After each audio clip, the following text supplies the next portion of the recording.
Reasoning में पूछा जाने वाला डाइस का सवाल होता तो बहुत आसान है, पर फिर भी इसको बहुत सारे बच्चे गलत करते हैं। लेकिन आज आपको ऐसा तरीका बताऊंगा प्यारे दोस्त कि इसी एक सवाल से आप पूरा चैप्टर सॉल्व करना सीख जाओगे। देखो, जब भी हमें डाइस के सवालों को सॉल्व करना हो तो मेरी दो बातें आप सबसे पहले याद रखिएगा। सबसे पहली और जरूरी बात कि आपको ढूंढना पड़ेगा कॉमन।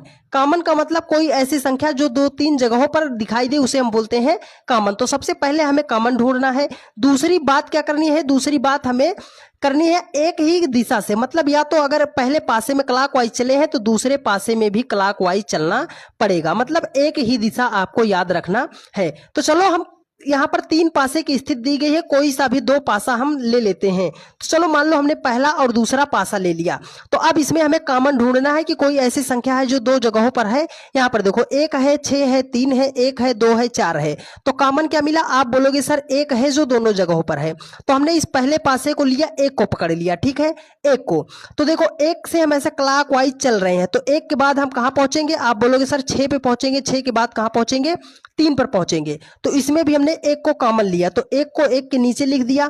अब इसमें भी हम क्लॉकवाइज चलेंगे, ठीक है। तो एक के बाद कहां पहुंचेंगे? 2 पे। 2 के बाद कहां पहुंचेंगे? 4 पे। देखिए, वो क्वेश्चन में कह रहा है कि एक का विपरीत। तो ये स्थिति जो आपके सामने आई है, ये स्थितियां एक दूसरे की क्या है? विपरीत है। मतलब 3 का विपरीत 4 हो जाएगा, 2 का विपरीत 6 हो जाएगा।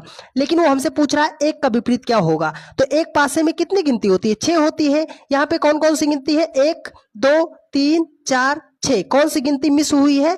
5 मिस हुई है। तो एक का विपरीत पूछ रहा है, तो एक का विपरीत क्या हो जाएगा?